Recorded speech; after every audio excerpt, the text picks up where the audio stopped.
बिस्मिल्लाहिर्रहमानिर्रहीम एंड अस्सलाम वालेकुम। हम पढ़ रहे हैं लारावेल 9 फॉर बिगिनर्स और आज के इस लेक्चर में हम पढ़ेंगे how to keep old data, कि किस तरह से हम प्रीवियस डेटा जो है अपने फॉर्म में सेव करा सकते हैं।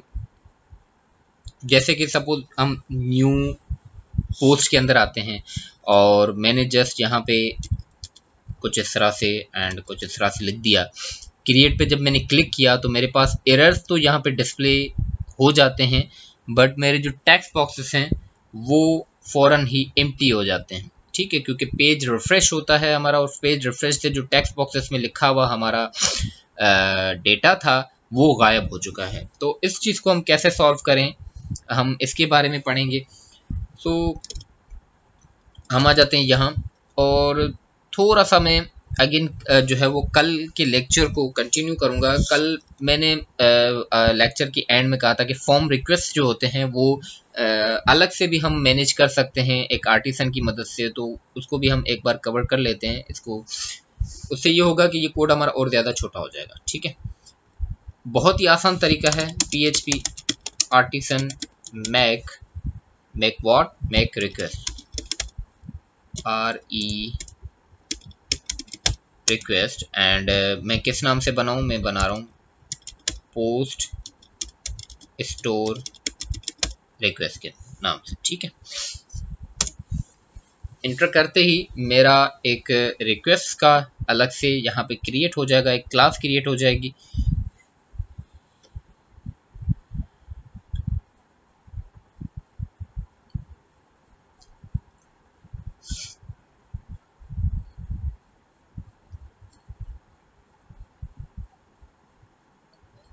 इससे होगा क्या कि जैसे हमने कंपोनेंट्स क्रिएट किए थे और कंपोनेंट का अलग से एक फोल्डर बन चुका था ऊपर,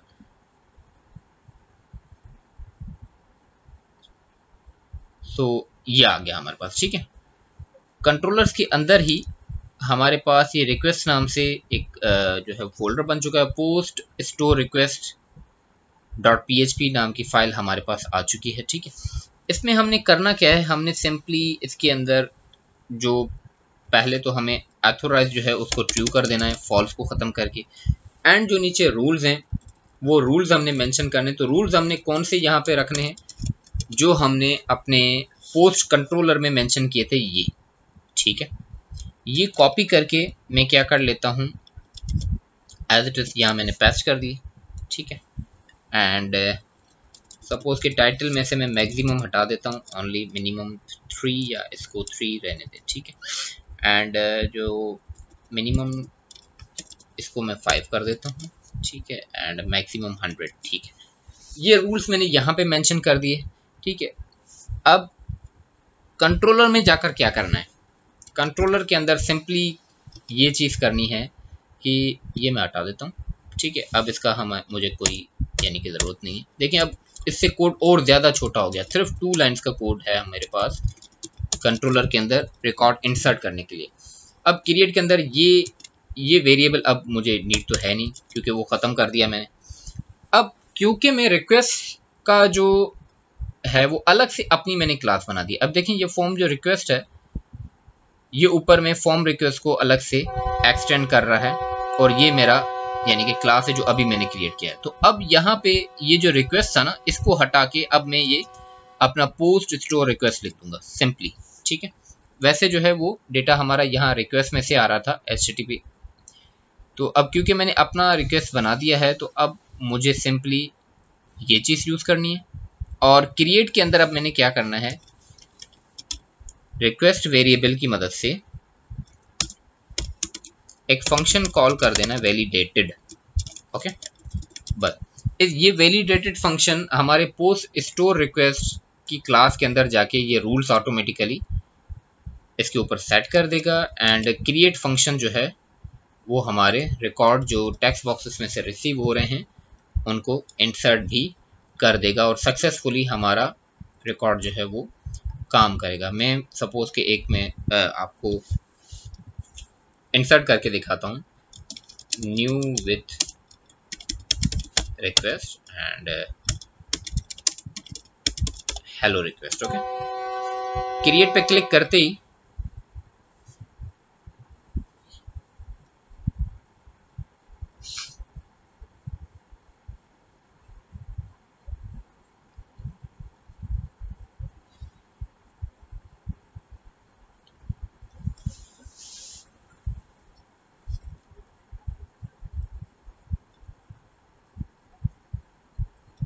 okay, so targeted class post store request does not exist. तो इसका हमने एक छोटा सा काम करना है।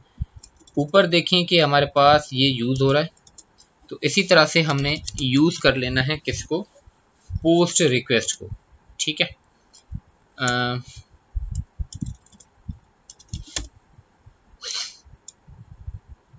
जो अभी मैंने क्रिएट किया था, post store request use app slash. अब देखें ये है कहाँ पे, ये हमारा ऐप के अंदर, and http and then what, request folder है, एंड रिक्वेस्ट के अंदर हमारे पास post store request. Okay,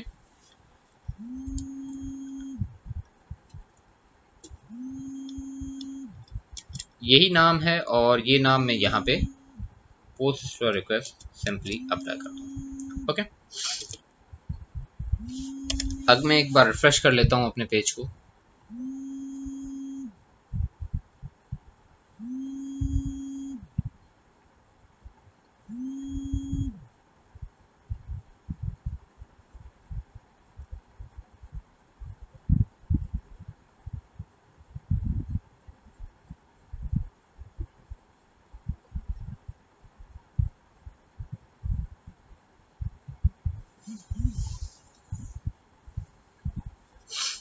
so once again एक छोटा सा इशू आ रहा है, इसको हम चेक कर लेते हैं अपने पास कि क्या है। ओके, तो सक्सेसफुली ये रिटर्न हो चुका है और मेरे पास यहाँ पे न्यू विथ रिक्वेस्ट आ चुका है।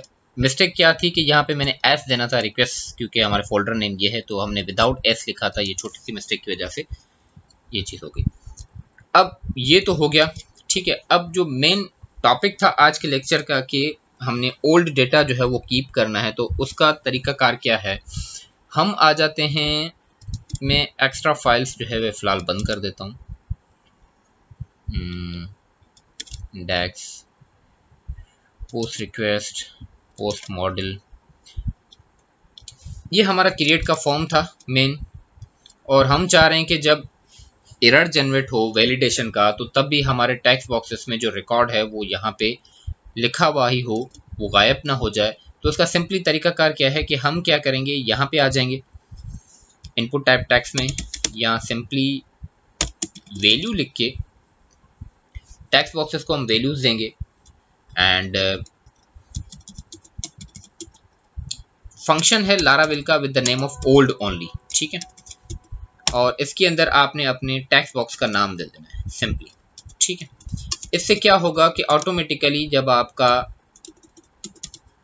पेज रिफ्रेश भी होता है और कोई एरर हो, तो ओल्ड डेटा यहाँ पे लिखा ही रहेगा। मैं यहाँ पे इसको बॉडी कर देता हूँ। ठीक है, एंड ये मैं कमेंट्स यहाँ से हटा देता हूँ, हमें इसकी ज़रूरत नहीं, हम पढ़ चुके हैं इसके बारे में। ठीक है, सिंपल। अब देखिए मैं क्या कर रहा हूँ कि मैं सपोज कि यहाँ पे जस्ट my लिख दिया एंड ap लिख दिया। क्रिएट पे क्लिक करते ही